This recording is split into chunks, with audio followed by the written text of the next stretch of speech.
মসজিদের মোতাল্লির বেটা বিসিএস পরীক্ষা দিয়েছে, রিটেন পাস করছে, ভাইবা দেবের কাছে ঢাকার ইমাম করতে হুজুর 10 কেজি লাড্ডু আনছি, আপনারা দোয়া করবেন আমার বেটার যেন চাকরি হয়। ইমাম সাহেব আবার পাগলের লাগান মিলেট টিলেট করে দোয়া করেছে, আল্লাহ মোতাল্লির বেটাকে চাকরি দিয়ে দে আল্লাহ, ও আল্লাহ।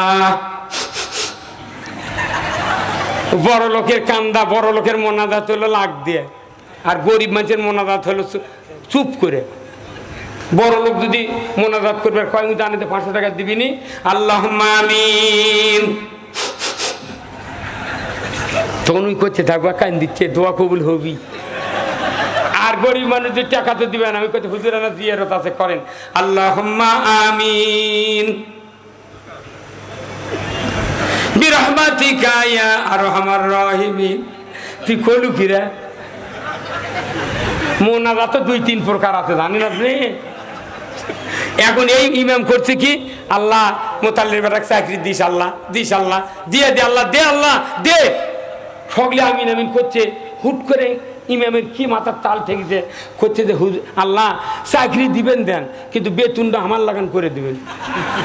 হাই সর্বনাশ রে, ওই বেতন পাই 3000 টাকা মাস, আর বিসিএসের ক্যাডারের চাকরি পাবি 3000 টাকা বেতন দিলে হবে?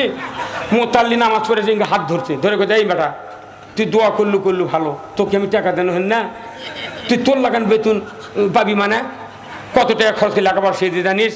করছে কি আমি কি জানবো, আপনি যে কন যে তামানদিনী কন হুজুরকে বেতন কম কিন্তু বরকত বেশি, তো বরকত খেলে আমার ঘর থাকবি কে?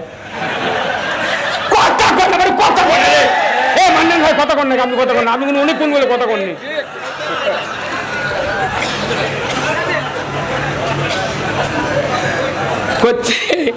করছে বেতন আমার লাগান দাঁড়ায় হয়, কারণ কি ওই প্রত্যেকটা মসজিদের কমিটির লোক হুজুরানে একটা পাঞ্জাবি ধুয়ে দেয়, ইস্ত্রি করে সাদা পাঞ্জাবি চকচকে ঘরে, তখন মনে হয় হুজুরের বোধহয় বহু অবস্থাশালী। আর হুজুরের টাকার এতই বরকত পাম দেয়, বেতন যাতে না চায়। যখন কথা আমার লাগান বেতন দান হয়, তখন ওই খেপে গেছে, কইতে আমি বিসিএস পড়াছি, ওই টাকা লাখ লাখ খরচ করছি, ওই তোমার লাগান বেতন হবি, তে তুমি বরকতের কথা এত কইলে গে কতক্ষণ?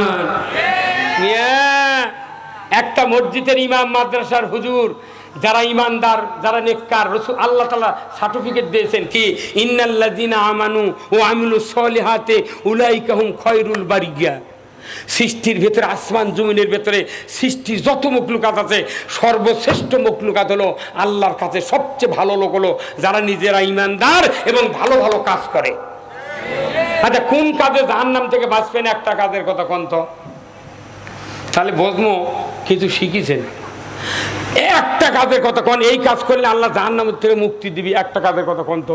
এই মন্ত্র তো যারা আছেন, আপনারও যারা আছেন, কোন? নামাজ। নামাজ সেটা করছি এখনই।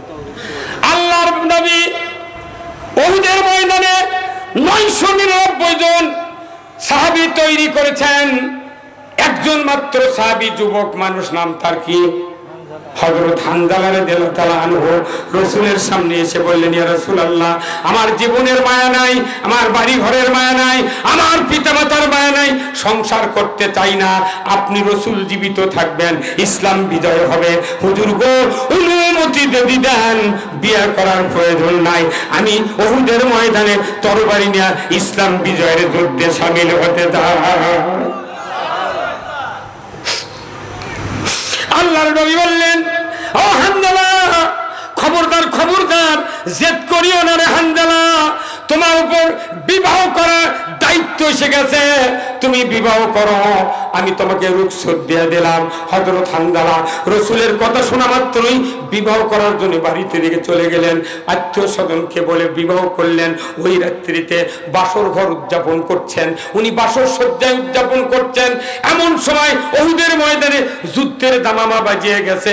উনি ভোর রাতে ফরজ গোসল করার জন্য স্ত্রীকে ডাক দিয়েছেন, প্রাণের স্ত্রী, চলো না, আমি ফরজ গোসল করব, নামাজ আদায় করব, পবিত্র হব, আমি তাড়াতাড়ি করে হাম্মাম খানায় যাব, চলো না আমার সাথে চলো। আমার ভাইরা, ওর স্ত্রী উঠলেন, প্রাণের স্বামী চলুন, হাম্মাম খানায় চলুন, হাম্মাম খানায় চলুন। গোসলখানায় চলে গেলেন, দরজা বন্ধ করলেন। স্বামী স্ত্রী জান্নাতি দুইজন মানুষ, জোরে কোন আল্লাহু আকবার। জান্নাতি মানুষ হাম্মামখানায় প্রবেশ করেছেন, গোসলের সুন্নত ছাড়লেন। এরপরে ফরজ গোসলের জন্য উনি প্রস্তুতি নিচ্ছেন। এমন সময় মদিনার অলিতে গলিতে একজন মানুষ ঢান্ডারা দিয়ে বেড়াচ্ছে। কি আসরে মদিনার ঘরে বাইরে মুসলমান উহুদের ময়দানে রসুল শাহাদতের পথে, কুতেলা মুহাম্মদ ইসলাম পরাজিতর পথে। কি আসরে তরবারি নিয়ে তাড়াতাড়ি করে উহুদের ময়দানে ইসলাম বিজয়ের পক্ষে তরবারি ধরবা। ইসলাম যদি বিজয় নাই, মদিনার ইসলামী রাষ্ট্র ইহুদি নাসারা দখল করবে। অলিতে গলিতে ঢান্ডারা দেওয়া হচ্ছে। কানে পড়ে গেল হযরত হানজালার, ওনার স্ত্রীর কানে পড়ে গেল। হযরত হানজালা বললেন, ওগো প্রাণের স্ত্রী, সবেমাত্র বিবাহ করে আমি বাসরসজ্জা ভোগ করলাম, আমি এখন পবিত্র হব, কিন্তু শুনতে পাচ্ছি উহুদের ময়দানে নাকি রসুল শহীদের পথে, ইসলাম পরাজিতর পথে। ওগো প্রাণের স্ত্রী, গোসল করব না, তরবারি হাতে দাও, যুদ্ধের পোশাক পরিয়ে দাও, আমি রসুলের দরবারে যুদ্ধের ময়দানে হাজির হব।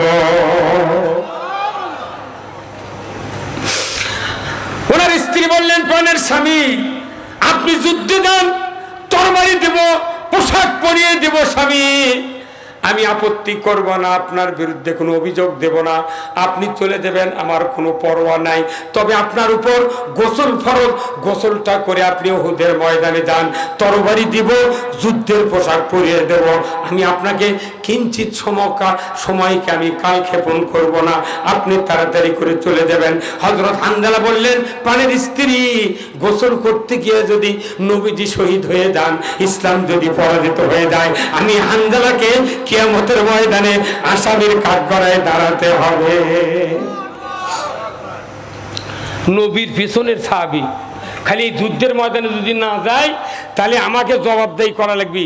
আর 60 বছর হলে ভাত খাচ্ছে, পানি খাচ্ছে, নবী আল্লাহ রসুলের সব শুনিছে জানিছে, একটা দিন ইসলাম বিজয়ের কথা ইমামুকে কয়নি, ওর বউকেও কয়নি। কথা কনে গা তবুকের যুদ্ধে কয়েকজন সাহাবী যুদ্ধ যায়নি, নবীর পাশেই নামাজ পড়া, একবার সেই রকম ইমানদার সাহাবী। রসুলের একজন সাহাবীর পায়ের নিচের একটা বালু দানার যে দাম, হাজার হাজার ইমানদারের সেই দাম নাই।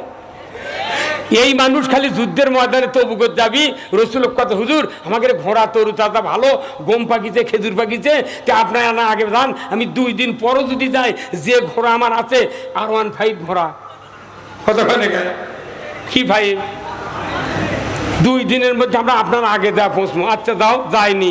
তখন উহুদের তবুকের ময়দানে আল্লাহ ওহী দেয়া কথা, অমুক অমুক সাহাবী মুনাফিক, এরা এরকম বয়কট করো, তেগি করো। 39 দিন পর্যন্ত বয়কট থাকলো।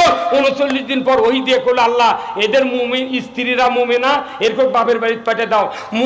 মুমিনা মুনাফিক স্বামীর সাথে থাকিতে পারবে না। বউ যখন তাইরা দিয়েছে ক্যাঙ্কা হয়। 4 দিন বউ যদি বাপের বাড়ি যায়, মোবাইল করে কয়, কেরে আসবে না, কত কনকা। আর এই দেশের মহিলা, শিক্ষিত মহিলারা কি করছে, জান মোবাইল লিখেছে, স্বামীর নাম নাই, লিখেছে জান। তো এক লোক এক স্বামী কছে, তো তুমি আমার নাম লিখে পারো না, তুমি জান লিখেছ তো কে, কোথে না জানো, আর কোথে মেলা টাইম লাগে। কথা কন রে, কি বুদ্ধি রে এগুলো মেয়ের রে বা, কোথে জানোয়ার কোথে মেলাক্ষণ লাগে, সেদিন জান থুচি নাম, আর কোথে নাচিন কই যাও, বাপরে PhD করা বউ রে। আল্লাহ রসুলের হাদিস শোনেন, রসুল নিজে বলেছেন যে স্বামীকে নাম ধরে ডাকা স্ত্রীর কোনো জায়েজ নাই। স্বামী স্ত্রীকে নাম ধরে ডাকতে পারবে, রসুল তার নিদর্শন দিয়েছেন। ও খাদিজা, খাদিজা রসুল জীবনে তুমি কয়নি, আপনি বলেছেন, আপনি বলেছেন। আর রসুল আয়সা সিদ্দিকাকে হুমায়রা বলেছেন, নাম ধরে ডাকিছেন। আর আমাকে উল্টে যায়, এখন স্ত্রী এখন স্বামী ডাকিচ্ছে, রহিম কই যাও, কখন আসবা, কি কি স্ট্যাটাস। আর করতে মানে আমরা জান্নাত গেছি। হা আপনাদের স্ত্রী কাদের কাদের বেঁচে আছেন, হাত তোলেন তো দেখে, কার কার স্ত্রী বেঁচে আছে। বিয়ে করতে ভয় কি, আমি হাত তুলবো। যার দুই বউ তাই দুটো হাত তোলে দেখি আল্লাহু আকবার। আপনাকে স্ত্রীরা তারা প্যান্ডেলতে শুনিচ্ছে করছে হুজুর মরদি আছে আমাকে আমাকে আমি যে বউ ওই স্বামীর তাই মানচক দেখাচ্ছে আল্লাহু আকবার। রসুলের স্ত্রী ছিলেন কে? প্রথম স্ত্রীকে খাদিজা যে রসুলের স্ত্রী তামাম পৃথিবীর মানুষ জানে না। আপনার আলিয়া যে আপনার স্ত্রী কাক কছেন কাকু খাননি। আমি 25 বছর তারাবি পড়াচ্ছি, কদরের রাত্রে দোয়া করেছি। আমার জীবনের একটা ইতিহাস, আমি যতবার কদরের নামাজ পড়ে প্রভাতে দোয়া করছি আল্লাহ এই গ্রামের যত মা বোনেরা আছে সারাদিন রোদে ঝড়ে তারপরে আগুনের আছে বসে সেই ইফতারির জোগাড় দিচ্ছে, আল্লাহ তুমি এই গ্রামের যত মানুষের স্ত্রী আছে সবার তুমি হায়াত বেড়ে দাও, যে বোনের গুণে মাফ করো, রোজা কবুল করো। একটা স্বামী আমিন কয় না ফুর্তি করে আমিন কয়া লাগবে না। উনি করছে মনে মনে লক্ষ্যে থাকে কারণ তুই তাড়াতাড়ি মরুক, উনি আবার আর 1.5 লিবি। হ্যাঁ কতক্ষণ যে স্ত্রী বাঁচে আছে আমার রসুল বলছেন স্বামী বাঁচে থাকতে স্ত্রীকে জান্নাতি বানাতে হবে। যে ব্যক্তি বাঁচে থাকতে স্ত্রীকে জান্নাতি বানাবেন এই স্বামী স্ত্রী দুইজনই কিয়ামতের বিচারের পর জান্নাতি হবে হবে হবে ইনশাআল্লাহ। আপনাদের স্ত্রীদেরকে জান্নাতি বানাতে চান? কারা কারা দুহাত তুলে দেখান, লিল্লাহি তাকবীর। মায়েরা বলতেছে যাকবা আজ একটা বক্তা পাচ্ছি, আজকে আমাদের কথা করলো কি আমার ভাইরা। হযরতে হানজালা রাদিয়াল্লাহু তাআলা আনহু স্ত্রীর মুখে যখন এই কথা শুনলেন গোসল করেন তারপরে যান। হানজালা বললেন যাব না, গোসল আর করবো না, পোশাক দাও, তরবারি দাও, লোহার শেকল দিয়ে যদি স্ত্রী তুমি বেঁধে রাখো আমাকে তুমি স্তব্ধ করতে পারবা না। তরবারি দিলেন, যুদ্ধের পোশাক দিলেন, যুদ্ধের ময়দানে চলে গেলেন। যুদ্ধ করতে করতে রসুলের তাবুতে দেখা করার কোনো সুযোগ নাই, নেমেই যুদ্ধ করতে করতে এক পর্যায়ে হযরত হানজালা শাহাদাত বরণ করলেন। খবর চলে গেল মদিনায়, স্ত্রীর কাছে স্ত্রীকে বলা হলো পানের ওগো হানজালার স্ত্রী তোমার স্বামী শাহাদাত বরণ করেছেন। উনি দৌড়ে চলে গেলেন উহুদের ময়দানে, রসুলের দরবারে হাজির। হুজুর গো আমার স্বামী শাহাদাত বরণ করেছেন, আমি শুনতে পেলাম আমার স্বামীর উপর গোসল ফরজ ছিল, আপনি শহীদদেরকে রক্তাক্ত অবস্থায় মারধর করেন, আমার স্বামীর লাশটা আমাকে দিয়ে দেন, আমি সহজে গোসল করায় দেব, আপনি মারধর করবেন, কবর দিবেন, মাটি দিবেন, আমি কোনো দ্বিধা করব না। রসুল বললেন হানজালার স্ত্রী আমি তো হানজালাকে দেখি নাই, কো এসেছে আমার সাথে তো দেখা হলো না। উনি বললেন ওয়াল্লাহি আল্লাহর কসম হানজালাকে আমি তরবারি দিয়েছি, যুদ্ধের পোশাক দিয়েছি। এইবার রসুল বললেন হাই সর্বনাশ, আবু বকর কোথায়, উমর, ওসমান আলী দেখো না এই উহুদের ময়দানে কতজন সাহাবীর লাশ শহীদ হয়েছে, লাশগুলিকে তোমরা একত্রিত করে শোয়া দাও। 69 জন লাশ, 69 জন সাহাবীর লাশ উহুদের ময়দানে শাহাদাত বরণ করেছিলেন। একজন শহীদদের ইমাম হযরতে আমির হামজা উহুদ ময়দানে 70 জন সাহাবীর লাশ একত্রে মাটি দেওয়া হয়েছে বিভিন্ন জায়গায় একটা ময়দানে, তারই মাঝখানে আমির হামজার একটা লাশ ওখানে 70 টুকরা করা হয়েছিল, যার কলিজায় আবু জেহেলের স্ত্রী হেন্দার মুখে দেওয়া হয়েছিল, চিবিয়ে চিবিয়ে খেয়েছে। এই শহীদদের 69 জন লাশটা কাতার বন্দি করে শোয়া দিয়েছে। রসুল নিজে চোখে চোখে দেখেন, অবজার্ভ করেন, কোথায় হানজালার লাশ দেখি না, এক এক করে দেখে 69-এর ভেতরে হযরতে হানজালার লাশ নাই, নাই, উধাও। বারবার বলছে হুজুর আমি নিজে তরবারি দিয়েছি, পোশাক দিয়েছি হুজুর। আল্লাহর রাসূল 69 জন সাহাবীর লাশ দেখলেন, তারপরে আরশের দিকে নজর করলেন।